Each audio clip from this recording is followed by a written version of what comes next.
Hello, magandang araw mga kapans. At ito na yung payout proof natin sa ClickSpade.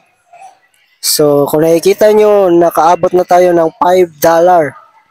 So, ayan, at i-check out na natin to or i-payout.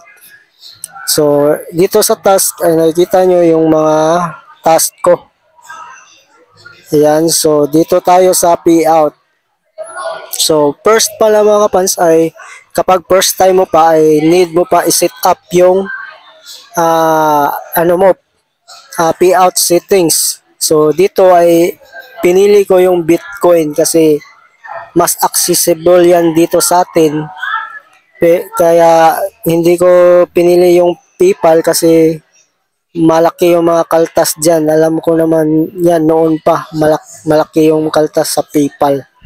So, dito na lang sa Bitcoin, crypto, para mas makasave tayo na kung ito yung pipiliin natin. So, ayan, at i-save na natin.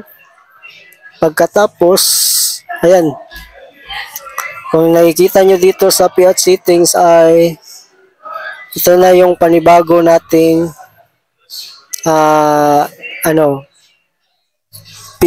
payment type. So, ayan, mag-request na tayo. So, ayan, at i-click na natin yung request payout. Ayan.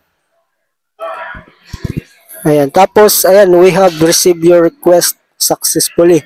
So, sa nga pala, ayan. So, ito, umabot ito ng 5 araw bago nila na success yung payout request ko. O napadala nila yung payout ko. So, ngayon, August 28, ayan, nakikita nyo, may $5.8 na, na sent nila sa akin. So, punta tayo dito. So, yung BTC kasi ay na-transfer ko na. So, itong ginagamit ko na wallet ay Coins Pro. Ayan, naka-receive tayo ng 99785 na BTC. Ayan. Ayan o. Nakikita nyo. So, legit siya guys. So, sa mga gustong sumali ay nasa description lang yung link. At pwede nyo akong i-message sa mga contacts na inilagay ko dyan sa description.